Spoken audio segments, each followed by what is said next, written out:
प्यारे बच्चों, पिछले एपिसोड में हमने आपको क्रिया विशेषण की परिभाषा बताई थी।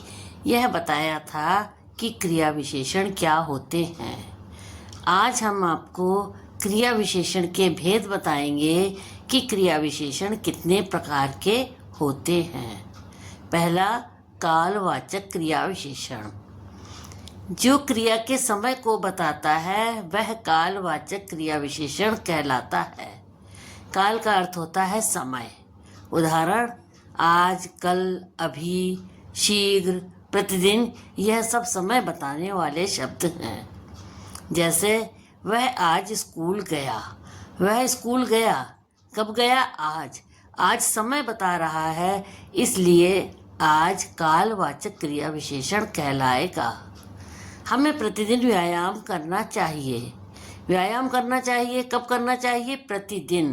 प्रतिदिन समय बता रहा है, इसलिए प्रतिदिन कालवाचक क्रिया विशेषण कहलाएगा।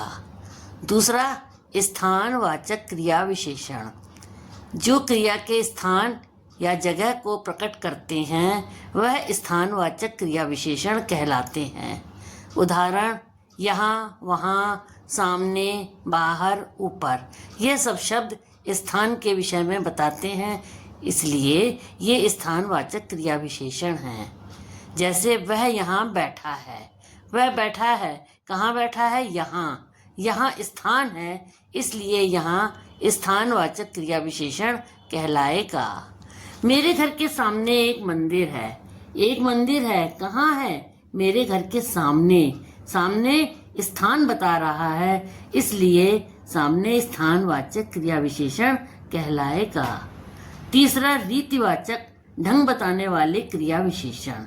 जो क्रिया के ढंग या तरीका बताते हैं वे रीतिवाचक क्रिया विशेषण कहलाते हैं। उदाहरण, धीरे धीरे, अच्छे से, सुंदरता से, मजबूती से, आदि। जैसे वह धीरे धीरे लिखता है। वह लिखता है। कैसे लिखता है? धीरे धीरे। धीरे धीरे लिखने का ढंग है उसका, इसलिए धीरे धीरे रीतिवाचक क्रिया विशेषण कहलाएगा। बच्चा तेज दौड़ रहा है। बच्चा दौड़ रहा है। कैसे दौड़ रहा है? तेज। तो तेज दौड़ने का एक तरीका है, एक ढंग है, इसलिए तेज रीतिवाचक क्रिया विशेषण कहलाएगा। परिमाणवाचक क्रिया विशेषण। जो क्रिया या विशेषण की मात्रा या परिमाण को बताते हैं वे परिमाणवाचक क्रिया विशेषण कहलाते हैं। उदाहरण, बहुत, थोड़ा, अत्यधिक, कम, अधिक, ये मात्रा बता रहे हैं, इसलिए ये परिमाणवाचक क्रिया विशेषण कहलाएंगे। जैसे वह बहुत खाता है। वह खाता है। कितना खाता है? बहुत। बहुत एक मात्रा बता रहा है, इसलिए बहुत परिमाणवाचक क्रिया विशेषण कहलाएगा। परीक्षा के लिए कुछ ही समय बचा है। समय बचा है कितना? कुछ ही, अत्यंत कम समय बचा है, इसलिए कुछ ही परिमाणवाचक क्रिया विशेषण कहलाएगा। संभावनावाचक क्रिया विशेषण।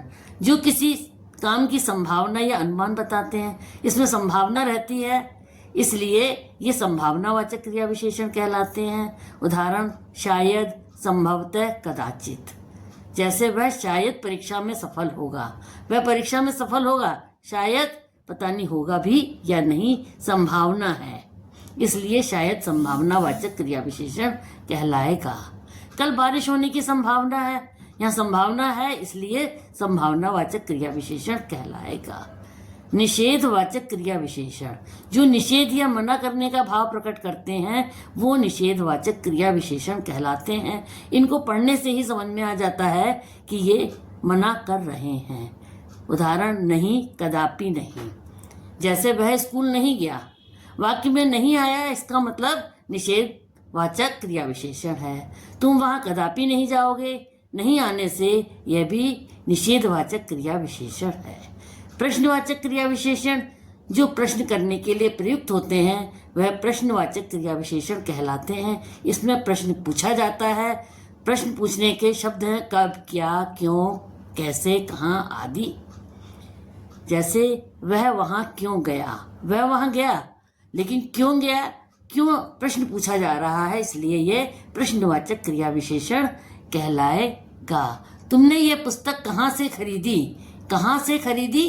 कहाँ प्रश्नवाचक शब्द है, इसलिए ये प्रश्नवाचक क्रिया विशेषण कहलाएगा। यदि आपको पसंद आया हो तो प्लीज़ लाइक करें, शेयर करें और बेल आइकन को दबाना ना भूलें। धन्यवाद।